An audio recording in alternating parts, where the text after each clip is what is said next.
आप सभी को जय मसीह की। प्रभु आप सभी को बहुत आशीष दे। ये वो भविष्यवाणियां हैं जो कुछ पूरी हो चुकी हैं और कुछ पूरी होने वाली हैं, क्योंकि परमेश्वर का वचन कहता है कि पत्थर पर पत्थर भी न छूटेगा जो ढाया ना जाए। एक एक मात्र एक एक बिंदु बाइबल का पूरा होगा। धरती और आकाश चल जाएंगे लेकिन परमेश्वर का वचन कभी नहीं टलेगा। लिखा है आमोस 8वां अध्याय 11वीं आयत से, परमेश्वर यहोवा की यह वाणी है, देखो ऐसे दिन आते हैं जब मैं इस देश में महंगाई करूंगा। उसमें ना तो अन्न की भूख और ना पानी की प्यास होगी, परंतु यहोवा के वचनों की सुनने ही की भूख और प्यास होगी। आने वाले टाइम में ना तो सोना चांदी काम आएगा ना तो कैश।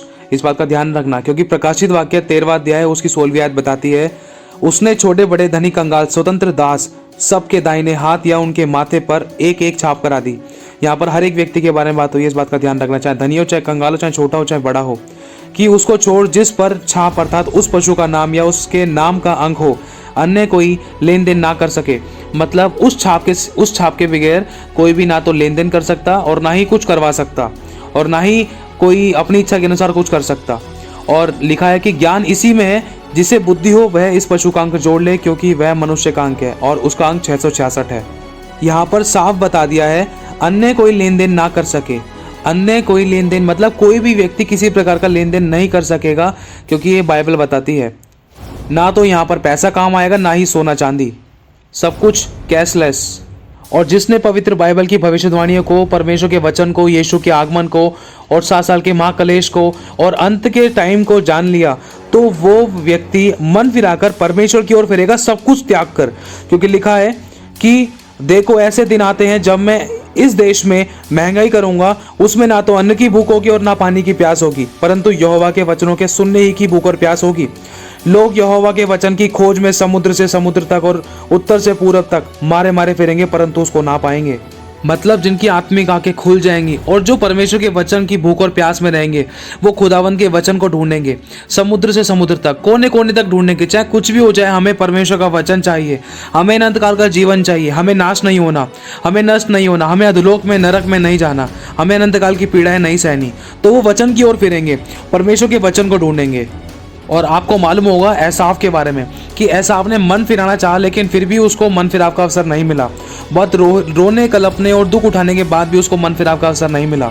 और यहाँ पर लिखा है लोग यहोवा के वचन की खोज में समुद्र से समुद्र तक और उत्तर से पूरब तक मारे मारे फिरेंगे, परंतु उसको ना पाएंगे। और लिखा है उस समय सुंदर कुमारियाँ और जवान पुरुषों दोनों प्यास के मारे मोर्चा खाएंगे। मतलब परमेश्वर के वचन की भूख और प्यास होगी, हमें वचन दे दो, वचन दे दो, वचन दे दो। जो लोग सामरियों के पाप मूल देवता की शपथ खाते हैं और जो कहते हैं दान के देवता की जीवन की शपथ या बेरशेबा के पंथ की शपथ, वे सब गिर पड़ेंगे और फिर न उठेंगे।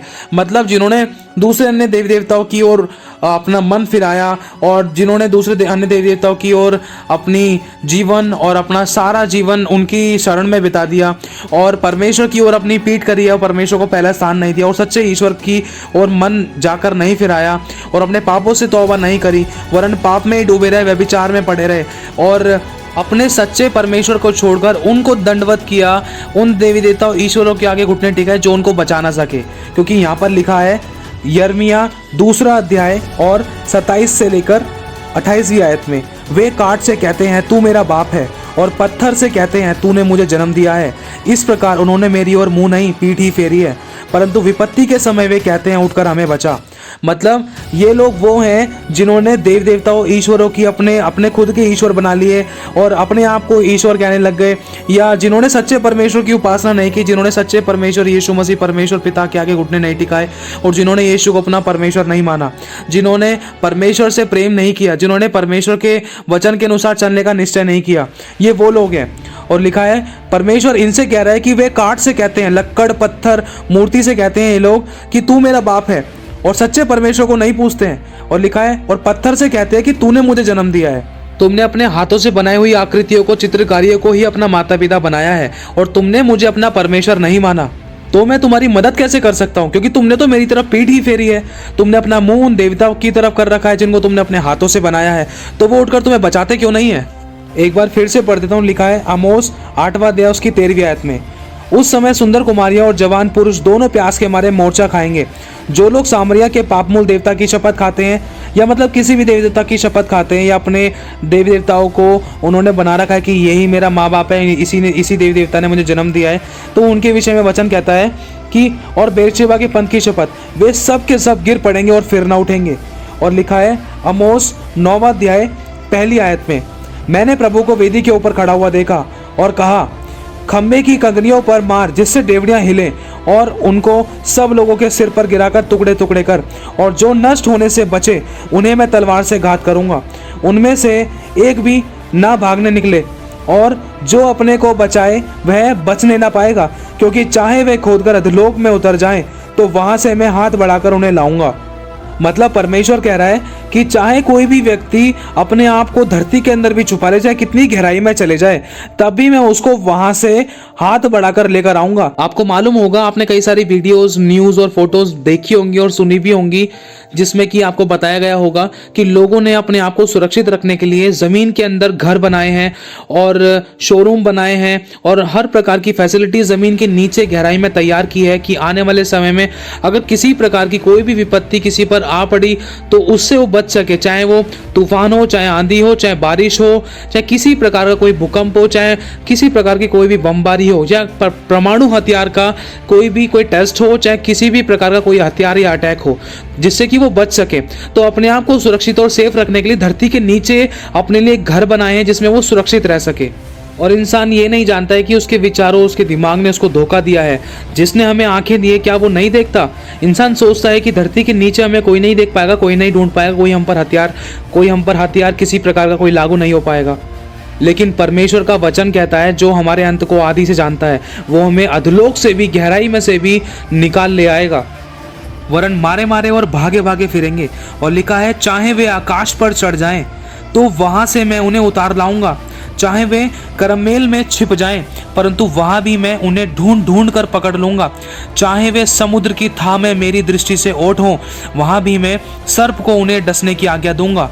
मतलब चाहे वे आकाश में चढ़ जाएं, मतलब अपने आप को सुरक्षित रखने के लिए, सही सलामत रखने के लिए, अपने आप को बचाने के लिए, अपनी ज़िंदगी को ख़त्म होने से बचाने के लिए, या युद्ध से बचाने के लिए, या नष्ट होने से बचाने के लिए, कोई चांद पर, कोई किसी जगह पर, कोई कहाँ पर, आकाश में किसी भी प्रकार के, कई प्रकार के प्लैनेटों के बारे में आपने सुना ही होगा, जाना होगा। अपने आप को बचाने के लिए इंसान जीवन ढूंढ रहा है, जिंदगी को आगे बढ़ाने के लिए एक दूसरी धरती या दूसरी पृथ्वी या कोई ग्रह पर खोज पड़ताल कर रहा है, जांच पड़ताल कर रहा है कि वहां पर भी जीवन हो सकता है, अपने आप को बचाने के लिए। लेकिन परमेश्वर इस बारे में कहता है, चाहे वे आकाश पर चढ़ जाएं तो वहां से मैं उन्हें उतार लाऊंगा। मतलब इंसान ने कितनी भी कोशिश कर ली, इंसान ने कितना भी दिमाग लगा लिया, चाहे कितने बड़े साइंटिस्ट हो, उन्होंने अपना दिमाग तो लगा लिया, लेकिन फिर भी परमेश्वर हमारा बाप उनको वहां से उतार कर नीचे लेकर आ गया।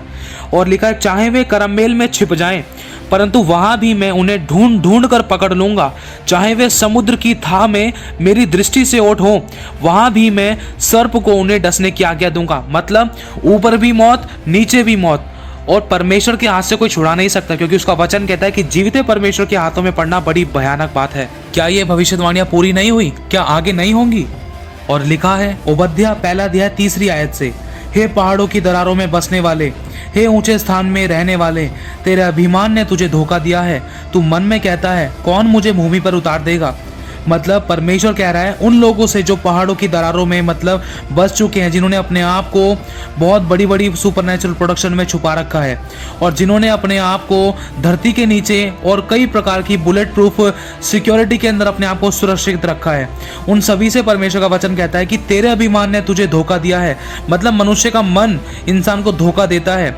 इंसान सोचता है कि मैं बच जाऊंगा, मैं ये कर लूंगा, मैं वो कर लूंगा, इस प्रकार से मैं बच जाऊंगा, इस प्रकार से इस समस्या से निकल जाऊंगा। लेकिन नहीं, परमेश्वर का वचन कहता है कि तेरे अभिमान ने तुझे धोखा दिया है। तू मन में कहता है, कौन मुझे भूमि पर उतार देगा? ये परमेश्वर उन लोगों से कहता है कि जिन लोगों ने अपने ही अभिमान में, अपने ही घमंड में अपने आप को दूसरों से ऊंचा दिखाकर, ऊंचे स्थानों पर रहकर, यहाँ तक कि इस पृथ्वी के बाहर तक की रहने की इच्छा की है और दूसरी जगह पर जीवन ढूंढने की कोशिश करते हैं।